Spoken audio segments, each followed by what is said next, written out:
আমিও চেষ্টা করি যুগের সাথে তাল মিলিয়ে কাজ করতে এবং আমি কাজ করেছি, আমার কাছে কিন্তু খারাপ লাগেনি, আমি খুব এনজয় করি। তারপরে আরশ, অবশ্যই আলভি আলভি আমার খুব ভালো কো আর্টিস্ট। ওদের ওদের কাজও আমার আমার অনেক ভালো লাগে। আমার অনেক ঘুম পেয়েছে, আমি সারাদিন বাসায় ঘুমাইছি। ভ্যালেন্টাইনের গল্প শেষ হয়ে গেছে গত বছর এই নভেম্বরে এটিভি এবং এটিভি একটা অ্যাওয়ার্ড অ্যারেঞ্জ করেছিলেন, যেটা হচ্ছে আইকনিক অ্যাওয়ার্ড, এবং আমাকে সেরা অভিনেত্রী হিসেবে আমি একটা অ্যাওয়ার্ড পেয়েছিলাম ওনাদের কাছে। সো সেটা কি বলে, এই টিভির যাত্রার শুরু যেভাবে আর কি অফিসিয়ালি আমার যতটুকু ধারণা, যে ওখান থেকে আমি জানতে পেরেছি যে এরকম একটা ইনিশিয়েটিভ নিতে যাচ্ছিলেন। তো এখন এটা সাকসেসফুলি এটা রান করছে, অ্যান্ড এটার প্রসার আরও বাড়ছে, যেটার জন্য আমি আসলে খুবই আনন্দিত। কারণ হচ্ছে বাংলাদেশ এবং দেশের বাইরে ইউএসএতে বাংলা সংস্কৃতিকে রিপ্রেজেন্ট করা এটা খুবই সুন্দর একটা উদ্যোগ।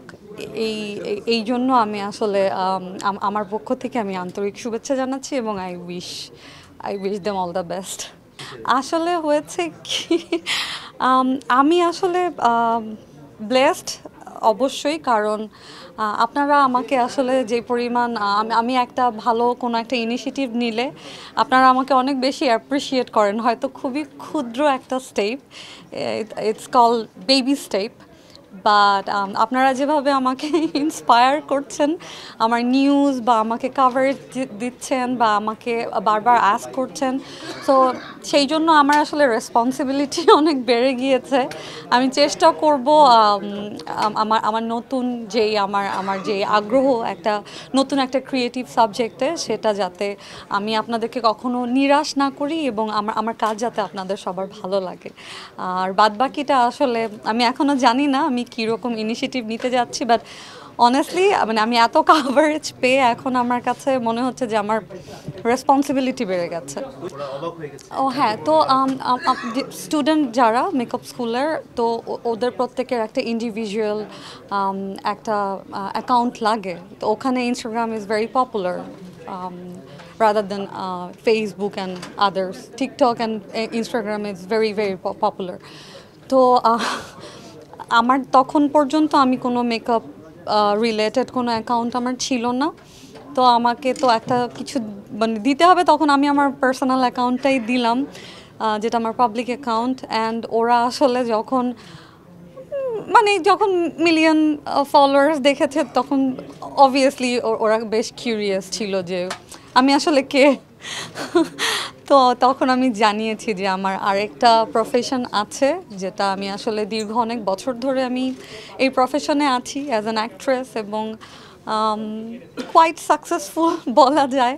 তো এই আর কি, ওরা আসলে অনেক অ্যাপ্রিসিয়েট করতো যে আমি আমার আমার এই এই কি বলে, একটা প্রফেশনে আমি অলরেডি আছি, আবার আরেকটা প্রফেশনে আমার ইন্টারেস্ট অ্যান্ড অলসো আমি এটা নিয়ে কাজ করতে চাচ্ছি, সেটার জন্য আসলে আপনাদের মতো করেই ওরাও আসলে অনেক বেশি অ্যাপ্রিসিয়েট করেছে, ইনক্লুডিং মাই টিচার্স।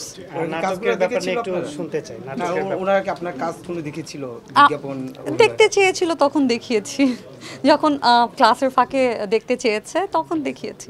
দেখেন, আমি আসলে ডিসিশন নিতে একটু লেন্দি করি বরাবরই।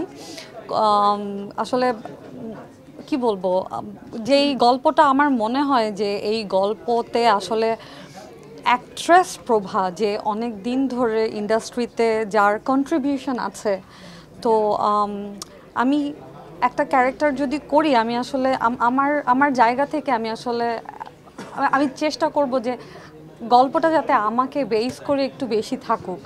সো সেই আশায় আশায় আসলে আমার দিন যাচ্ছে, বাট লেটস সি। আসলে এগুলো তো আসলে সব কিছু ভাগ্যের ব্যাপার বা ভালো একটা কাজ।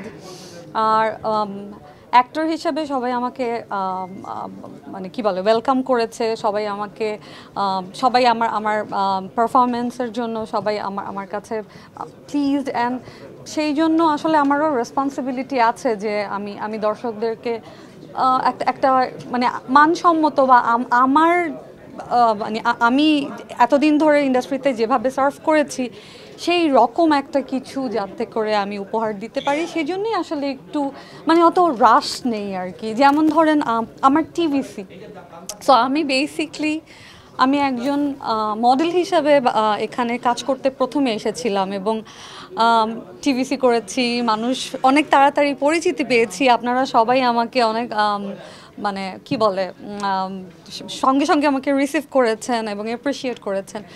তো এখন যদি আমি আরও 10টা টিভিসি করে ফেলি কিন্তু সেগুলো ওই রকম মানসম্মত না হয় তাহলে আমার মনে হয় আসলে এটাতে মানে তেমন কোনো বেনিফিট হবে না, আমার জন্য হবে না, আই ডোন্ট নো। তো আমি সেই জন্য আমি আসলে একটু একটু সময় নিয়ে আসলে যে কোনো স্টেপ নিতে চাই, বাদবাকিটুকু শুটিংয়ে যখন ফিরবো অবশ্যই আপনারা জানতে পাবেন।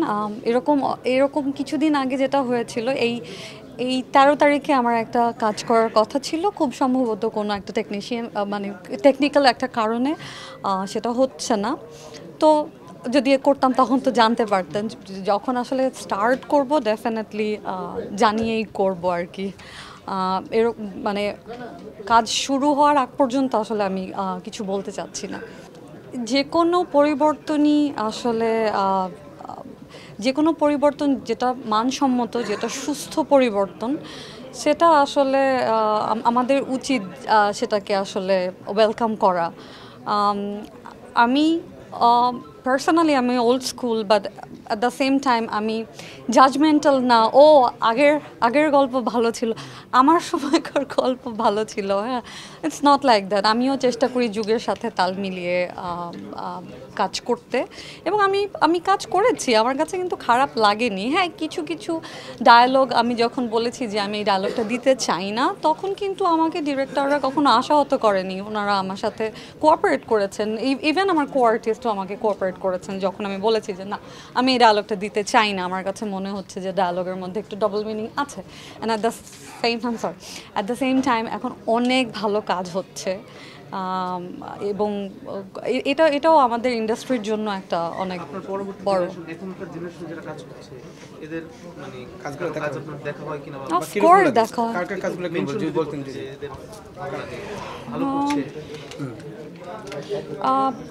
ভালো আসলে মোটামুটি সবাই ভালো করছে, নতুন যারা এসেছে তারা অ্যাকচুয়ালি মানে আমার মনে হচ্ছে ওরা মানে আগের থেকে ওরা নিজেদেরকে মেন্টালি প্রিপেয়ার করেই ওরা কাজ করতে এসেছে, যার মধ্যে তাই মানে আমার মনে হচ্ছে ওদের অ্যাক্টিংয়ের মধ্যে কোনো জড়তা নেই, হুইচ ইজ ভেরি অ্যাপ্রিসিয়েবল। এরকম কারা আছে যাদের কাজগুলো ভালো লেগেছে বা আপনার পার্সোনালি ফেভারিট যারা এরকম দু একজন নাম তো মেনশন করাই যায়, আপনার পার্সোনালি যাদেরকে ভালো লাগে? আমাকে এরকম হঠাৎ করে কেউ যদি বলে যে এটা বলেন ওটা, আমার কোনো কিছু লাস্ট বলছেন শাকিব খানের যে লাস্ট যে সিনেমাগুলো ভালো লেগেছে, প্রশংসা করেছেন, এরকম লাস্ট মেনশন করলে আই থিঙ্ক আমার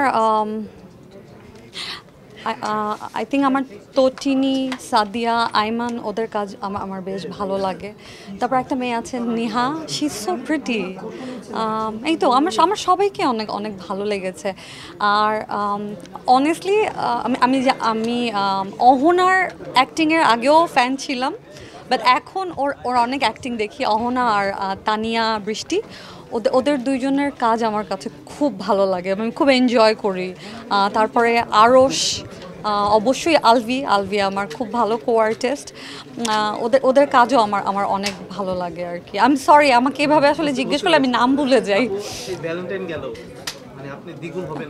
ভ্যালেন্টাইনের গল্প শেষ হয়ে গেছে, এখন ভ্যালেন্টাইনের পরে গেল এই সম্প্রতি গতকালই ভালোবাসা দিবস এবং ফাল্গুন উৎসব, দুটো উৎসব কিভাবে উদযাপন করলেন? আমার অনেক ঘুম পেয়েছে, আমি সারাদিন বাসায় ঘুমাইছি। Thank you so much. হ্যাঁ, ও আচ্ছা, আমি যেই 3টা ইনিশিয়েটিভ নিয়ে আজকের এই প্রোগ্রাম, আমি তো বললামই আমার আসলে আমি গুড উইশ গুড উইশেস করার জন্যই আমার আসলে আশা, যেহেতু আমি ওদের শুরুর প্রোগ্রামে আমি তখন ইউএসএতে ছিলাম, আমি তখন ওদের একটা অ্যাওয়ার্ড শোতে আমি পার্টিসিপেট করেছিলাম। সো এখন যে ইনিশিয়েটিভগুলো নিচ্ছে এটা এটা খুবই খুবই ভালো একটা উদ্যোগ। আমি চাইবো যে এটা খুব সুন্দর করে এই প্রোগ্রামগুলো সাকসেসফুলি এটা রান করুক, এই আর কি।